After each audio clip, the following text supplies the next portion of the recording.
Hi everybody, don't be fooled by the look on my face. I'm just not happy at all. Today, took Charlie, the little Jack Russell, 15-year-old, and we took him for his last visit to the vet. You know, we've let him go, we've put him to sleep, I allowed him to be put to sleep because it was better for him. He's been ill for quite a long while.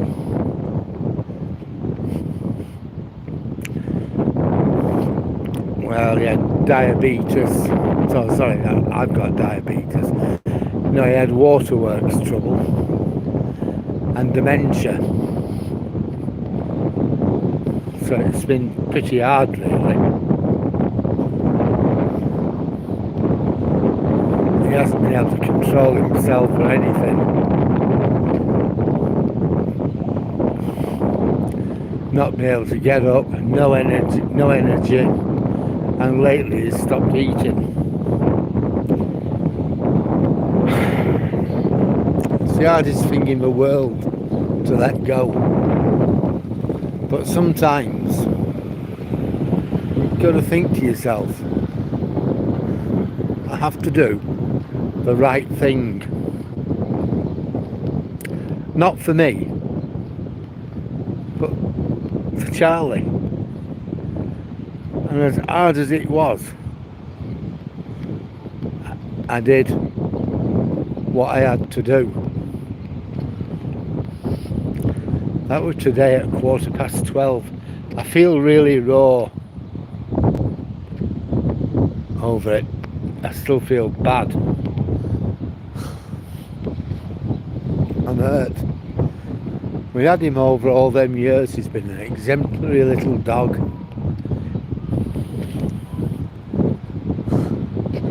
A little Jack Russell Terrier. Later on I'll put some photographs of him on. I've got to work out how to do that first.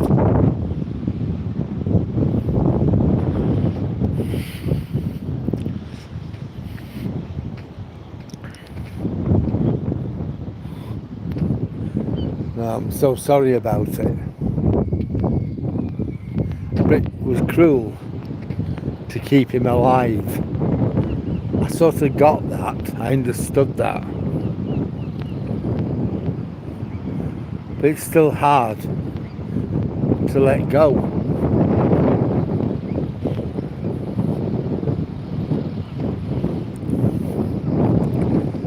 It's just left me totally, I don't know, just feeling awful.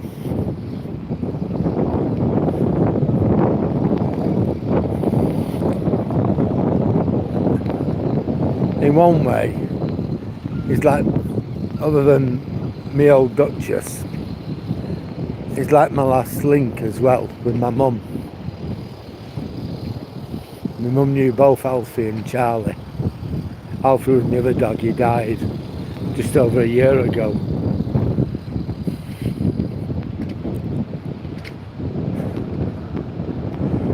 Like I said, it's just difficult.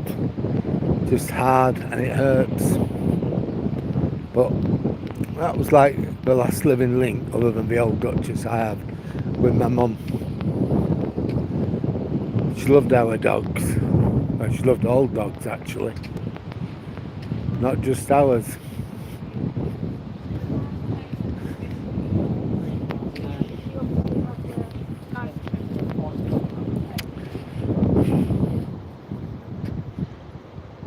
Hi Anonymous 360, how are you today? Fabrizio Latini 999, higher.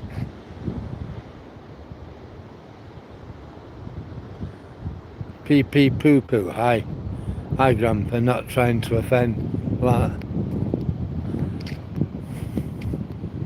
Why would you say that then?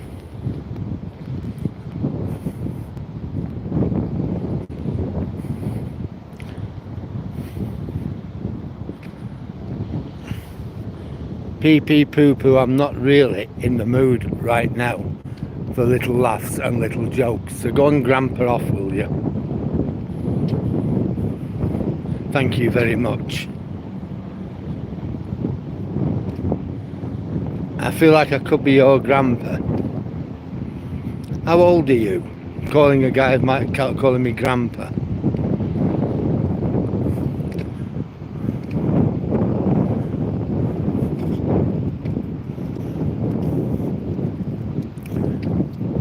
I've just had my dog put to sleep. I'm just not in the mood. So if I would ask you just to leave it. Thank you very much.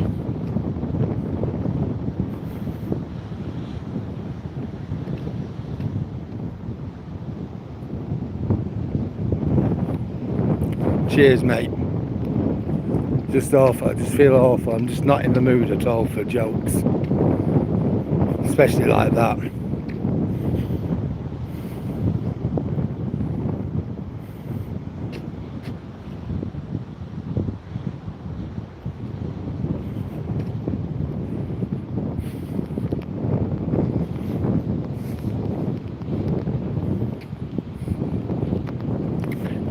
Now, anybody who's ever lost a dog will know exactly how I feel right now.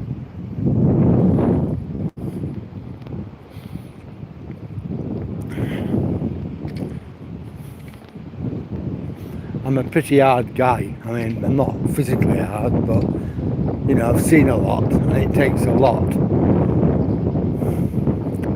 to really hurt me. But today is very, very raw.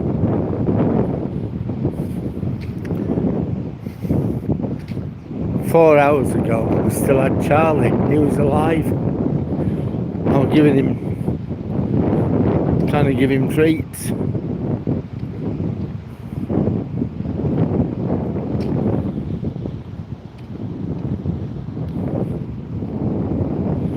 Thank you for feeling for me. I was trying to give him treats. I knew the end had come though, but at the time you don't want to know.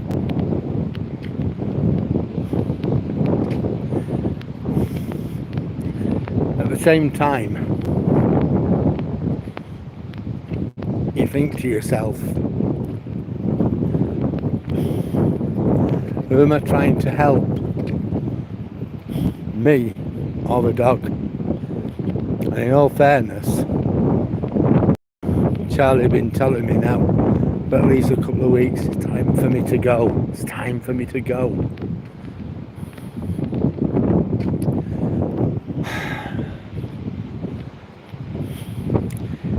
It's like my mum would always have said, you've got to get your inspiration from nature. You know, it's dogs in a pack. If one of them falls really ill, what do? They kill it, and then they eat it.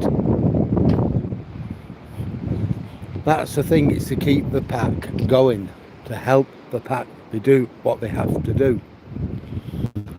You get a pack of wolves, and one of them wolves is sick, it's injured, wounded, the others will kill it. Then they'll feast on it and carry on to the next prey.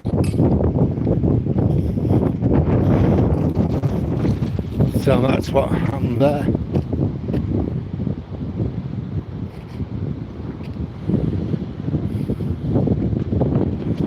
Yeah, thanks. My mum always did that, buried her dogs in the garden. She always did that. That's when, you know, I've never done that myself.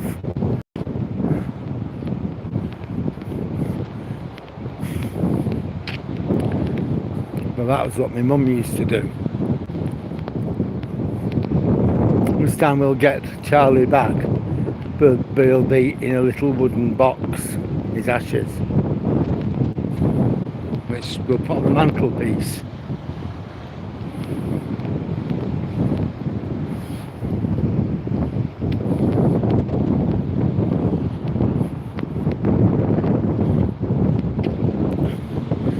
thing is with a dog, they're always there, they're always loyal, right to the very end. Charlie was.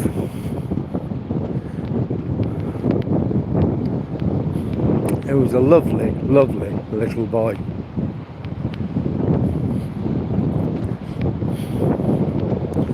When I think back to when we first got him, a little puppy, we went on holiday to Whitby and he just had his injection, so we couldn't let him go on the ground or anything, or anywhere near any other dogs. Pat, the old Duchess, my wife, used to put him in her handbag and people thought he was a handbag dog. And you think back to those years, all those years ago, and you never think this day will come. Well, you know it'll come, but it's far, far, far away. And it's not something you dwell on. You just think, oh well, yeah, I'll worry about that when the time comes. And eventually the time comes. That time is now. Yeah, that's right.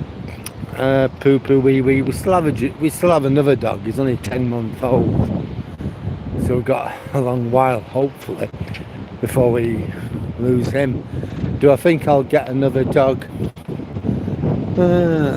I don't know. I don't think so. I'm 70, and I know I can cope with one dog. Now I could still cope with two. There's not a problem. But how am I going to feel, say, in, I don't know, 7 or 8 years? What happens if I have a stroke, an heart attack? Oh, I don't know. I die? What happens then? My wife's disabled. She wouldn't cope. Unless she can cope with one, but not two. So doubt it, to be honest.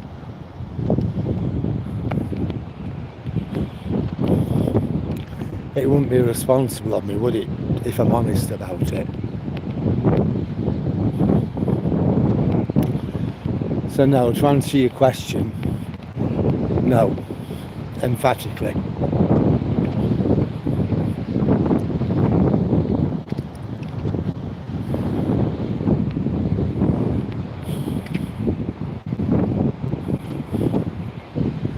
When Charlie went this morning in the beautiful blue skies, now look at it.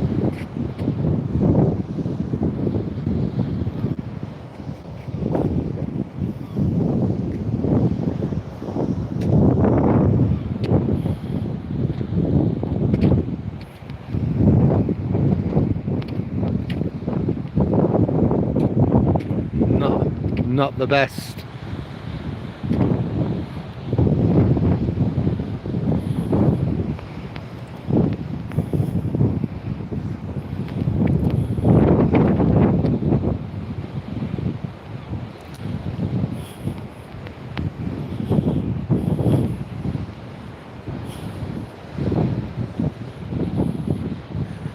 I'll just be glad though when today has gone.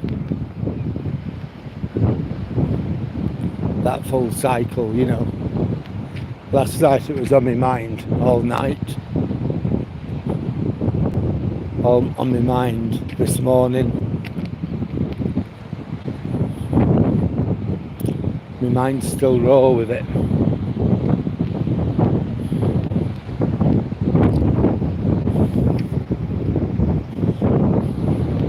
Hello. Hello, boy. Hiya. It's always good to see you too. I think his mum's up there.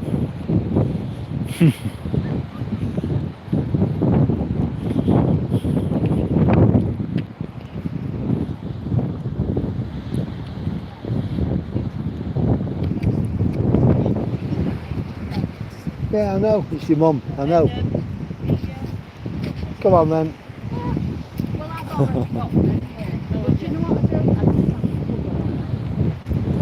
Always nice to see a dog.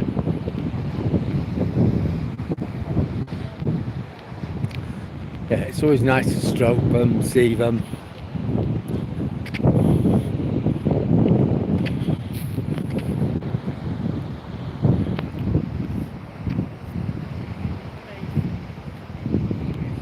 Well, I'm going to walk a bit further up here, come to the end of the South Shore, and then I'm going to walk down to the main road.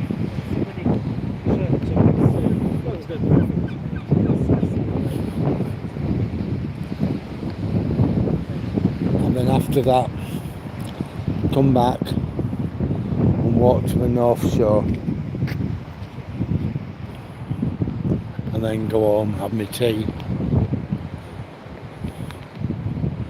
and take the little fella out later. This feels strange now, only having one.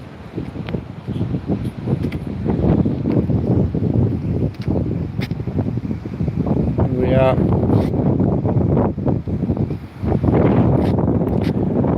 1.1 kilometres back to the pier towers. And I'm going to walk to the other end, come all the way back,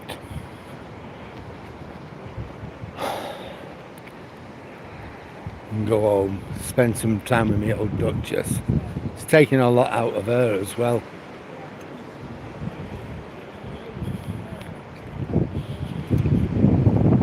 Thing is, she can take these things a lot better than I can. I looked at his profile, the things he likes are blind ball and this stuff.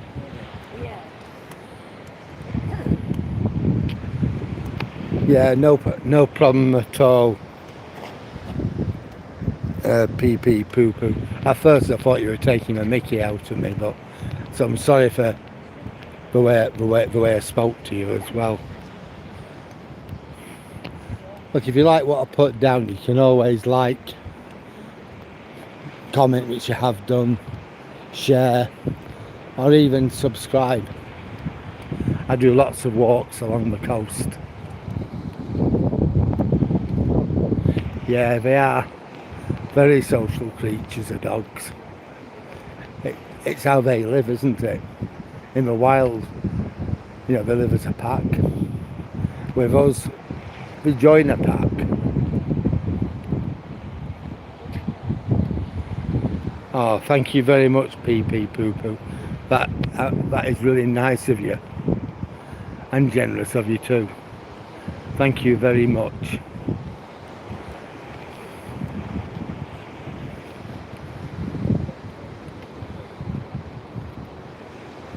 Oh, that's nice of you to subscribe as well. Thank you.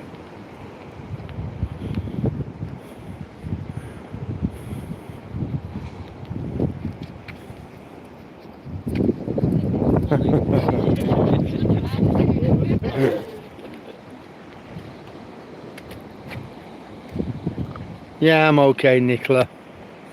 Bit subdued, a bit upset. It's not been the very best of days I've ever had.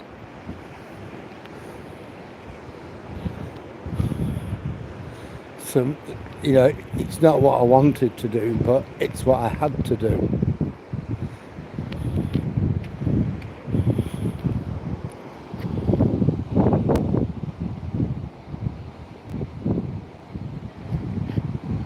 Yeah, that's fine. Thank you very much as well. And yeah, you can always talk to me later. Thank you.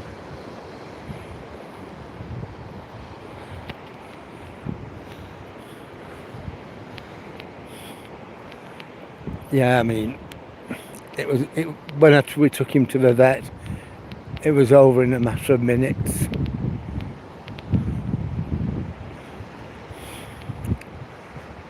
Charlie couldn't go on like that.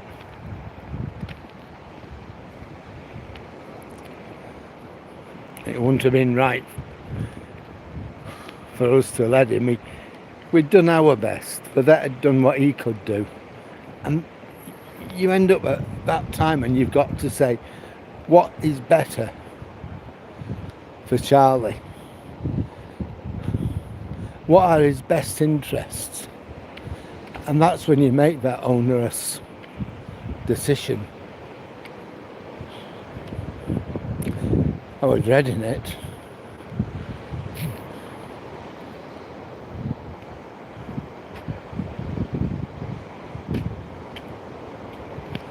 Yeah, it was hard when Alfie left.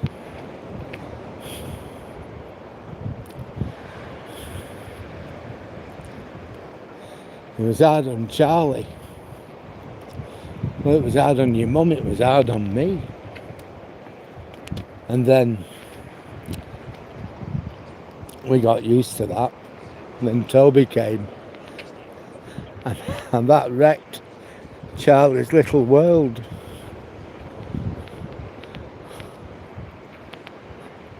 But Charlie did love Toby. And Toby loved Charlie.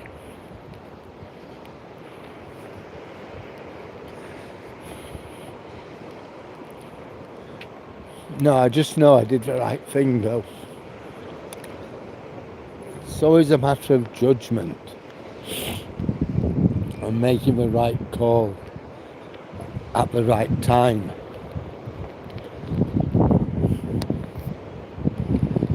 And that's what's hard.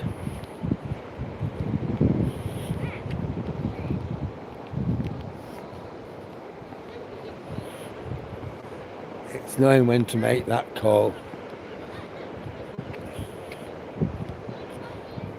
I don't think we could have done anything else. We could have left it another day, 2 days, 3 days, spaced it out for another week.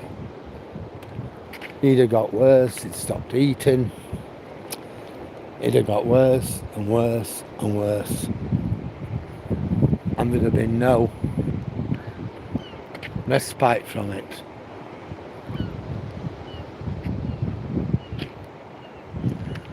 So no, I'm not happy with it, but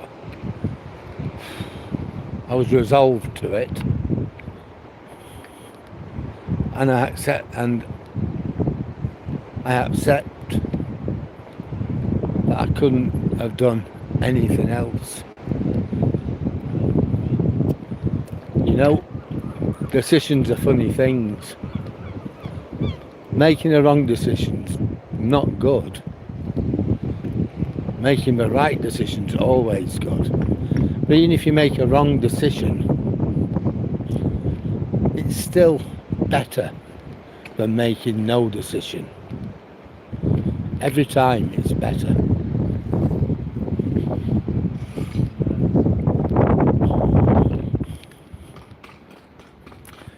At least I made that decision. I've got my son out. I never like losing any of our dogs. Never.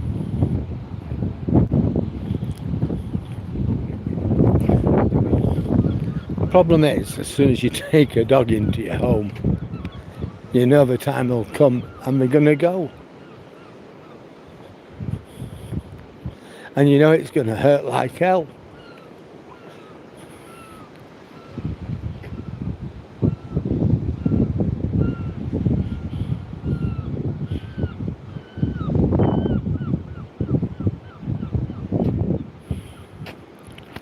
Thank you, Nicola, you're right.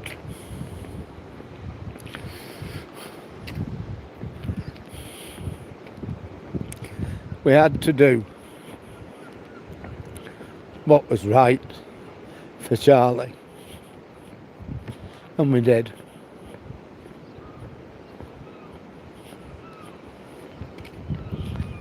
It still hurts like hell.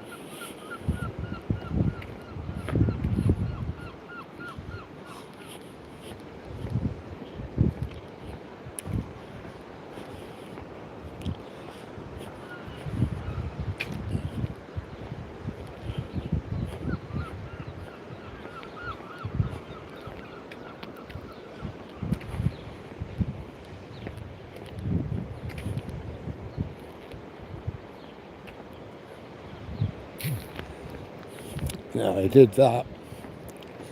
When I think back of him, going back over all them years, he did actually have an amazing life. He did a lot.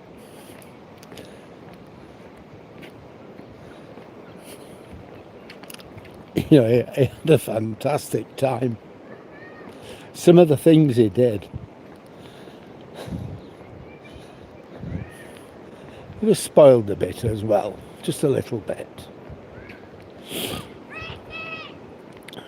It was always top dog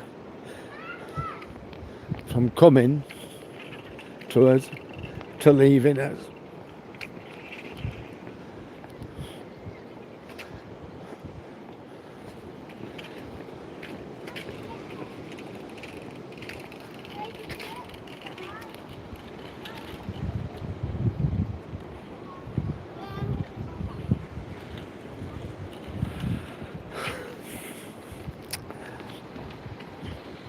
Yes, of course you're right. So many memories of him. 15 years of memories. That's no small thing, is it? There we go, there's our coastline.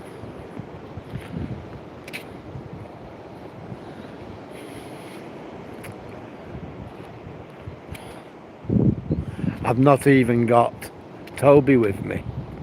He decided he didn't want to go. I think he's a bit upset. He was there when Charlie went. We let him see what was happening, so he knew.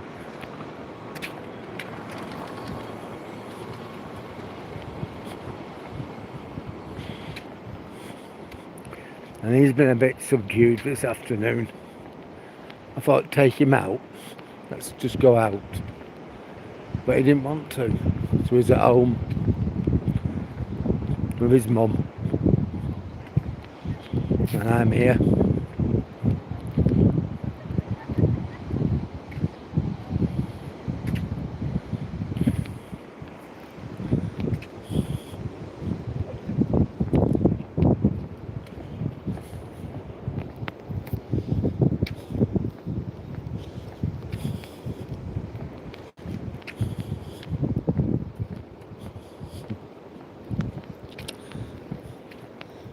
Well, I'm going to take all his medicines, well, his painkillers. I'm taking them to a lady who I know. She used to work at Bradford University. Her dog, Vinny, has lots of arthritis and you name it, he's got it. A lot of pain. So she said, when I told her what was happening with Charlie, and that the medication wasn't really working, I said, well, it is, but it's not doing him any good. So, well, so what are you going to do with it? I said, well, I'm going to take it back to the vets. I said, I'm sure there'll be somebody around with a dog who needs it, who can't afford to pay for it. £100 and a small amount. So she said to me, well, the vet will just destroy it. I said, well, that's up to the vet. So she said, I'll take it off if you want, so I'll pay you for it. I said, no, I don't pay. I said, well, we'll give it to you, you can have it for Vinny, if it helps. So, probably tonight, when I take little fella out, I'll take it to her.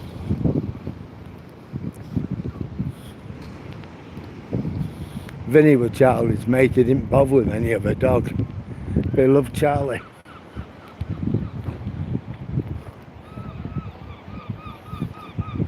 Loved him a lot. They played together. Amazing. But then Charlie was everybody's friend. Dogs, people. We had a friend who has a baby, the baby was about, I don't know, about 8 now, I think. Oh, when she had the baby, just after we came to live here, Charlie used to jump up in the pram.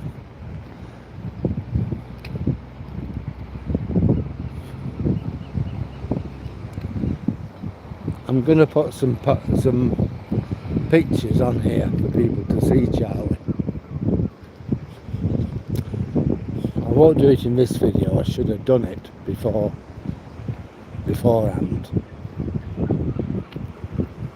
But I'll do it in another video, possibly later on.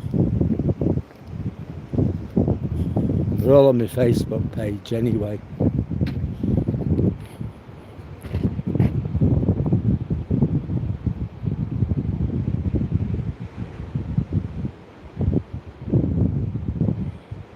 What's all this €1,000,000 or 2,500 euros or 30 euros monkey? I'm not that interested in money. Certainly not at the moment. I've more than one thing. I've got more than enough to see me out. For another thing, if I needed big money, I would go out and make it. I certainly wouldn't get it off somebody online.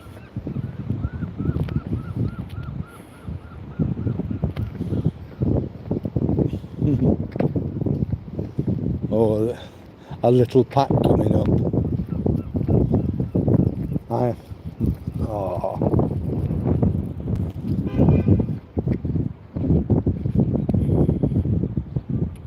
No, I'm going to ignore him. I don't know what he's on about. If he can't explain himself, it's of no issue to me. I'm sure there's plenty of suckers out there who have fantasies about big money coming easy. So maybe they'd do better going and talking to one of those. I think he's disappeared anyway, Nicola. He's realised he's not going to get anywhere. I think every dog in Withensea's coming out right now.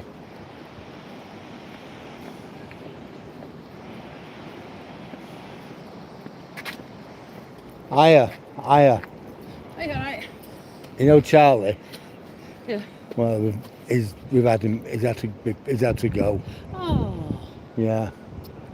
Two of Charlie's friends. Well, he had problems with his waterworks that weren't going away. His arthritis that were going nowhere. He stopped eating. Oh, bless him. It becomes one of those, doesn't it? Whereas you got to think to yourself, what is best for Charlie? Yeah.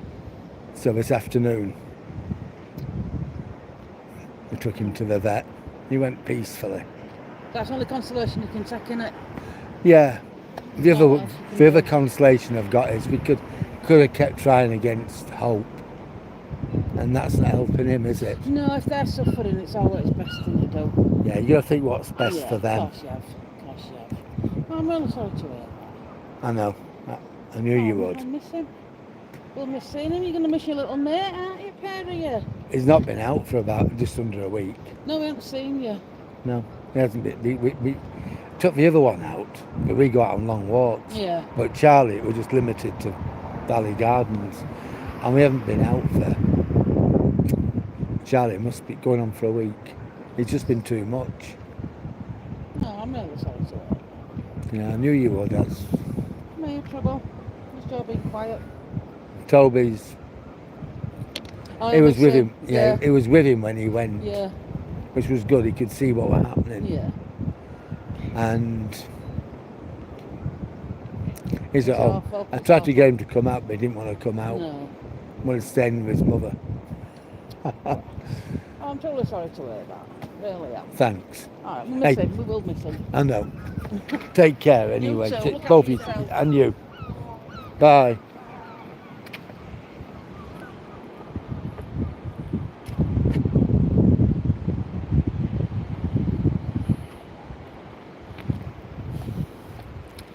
Yeah, that were just two of Charlie's mates, the two dogs, and that's mum and daughter. We've known them for a couple of years. They're dog walkers round here. I think we all know each other. They're lovely ladies. Dad's a sick man though.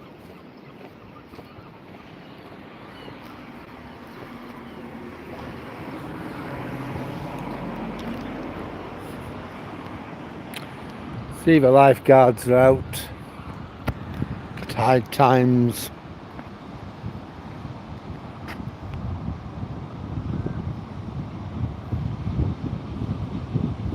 Lifeguards on duty.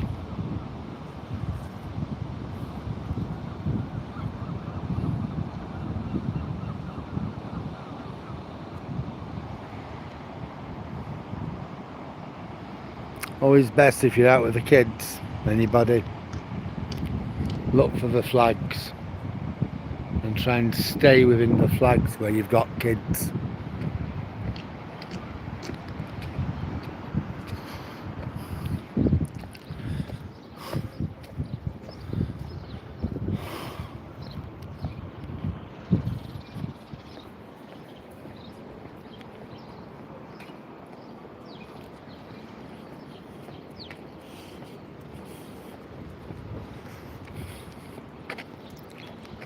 Well, we'll walk up here.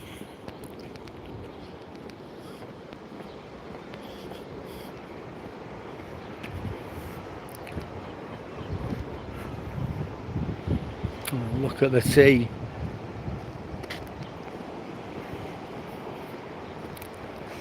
I'm only going to go to the end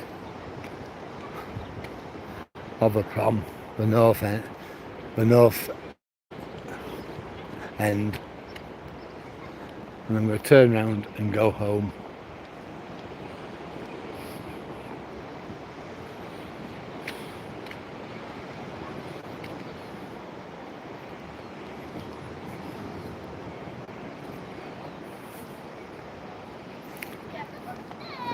I'm not even in the mood for putting my earpods in, or my earbuds in. I'm listening to an history podcast, which is what I tend to do when I'm out. Listen to various history podcasts.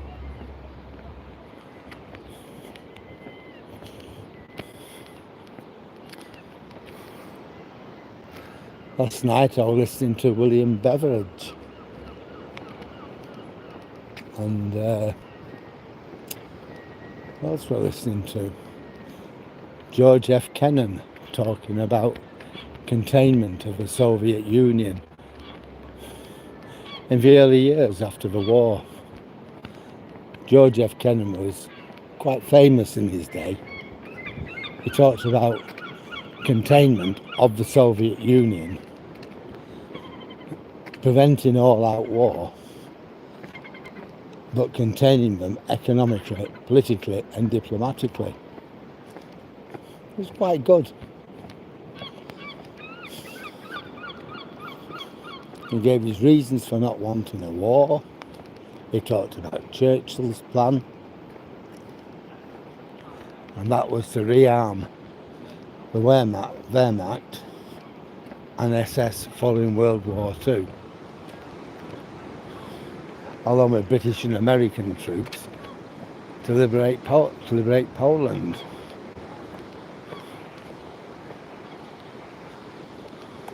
Well, that never happened. It was called, or codenamed, Operation Unthinkable. It's quite interesting, really. It didn't really come out until, I don't know when it came out, probably the 1960s, but it did come out eventually. The defence staff were agog by it, and so was America. Even Truman, who was in himself a Cold War warrior, didn't want to get involved in that. Would it have worked? difficult to say. Because in 1945 there was only one country who had nuclear weapons, and that was the USA. The Soviet Union didn't develop one until 1949. So if America were going to use a nuclear weapon, it may have worked. I don't know. But would it have been worth it?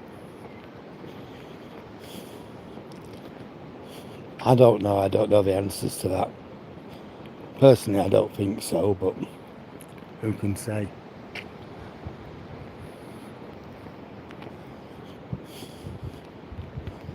You know, listen about the beverage plan. The sort of man Beveridge was. It was quite unlikable, really.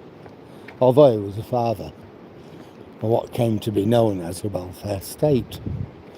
Health, education and housing. They provided for a lot of people. Family allowances and things like that. So, yeah, in some ways it was really good. But a lot of people weren't keen. Frank Fields MP wasn't keen on him, although he accepted the good he'd probably done. But many of the problems of setting up a national health service and a welfare state are now coming back to haunt us. At that time, when you set up pensions, the average life expectancy for a man was 65 in 1948. For a woman, 2 or 3 years longer than that. But not that much. Now most people are living well into their 80s, some reaching 90 or even 100. And as you get older, your fitness and your health continues to decline. So looking after older people becomes more and more expensive. As well as that, there are less and less younger people joining the workforce. So we end up with the burden for looking after the old being placed on less and less younger people. Hello. Hello. And that is a problem. You know, how do you get from there, a system that's becoming unaffordable, to a system that's fair, equitable, that we can afford? And just saying tax the rich is not an answer. If it was, it wouldn't be a problem.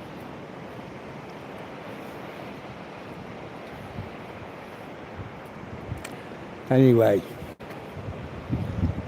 I just haven't got the heart to listen to any more podcasts today. Hopefully, I'll be able to listen to something or other tomorrow. But I'm not really in the mood today.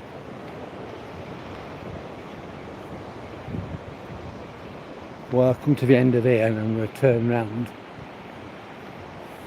and go back. I've been on this podcast now for 45 minutes, so I am going to pull it and just leave myself with my own thoughts. Thank you to everybody who's joined me. It's been a pleasure having your company on this walk, and I hope to see you again on the next one. Thanks a lot. Bye now.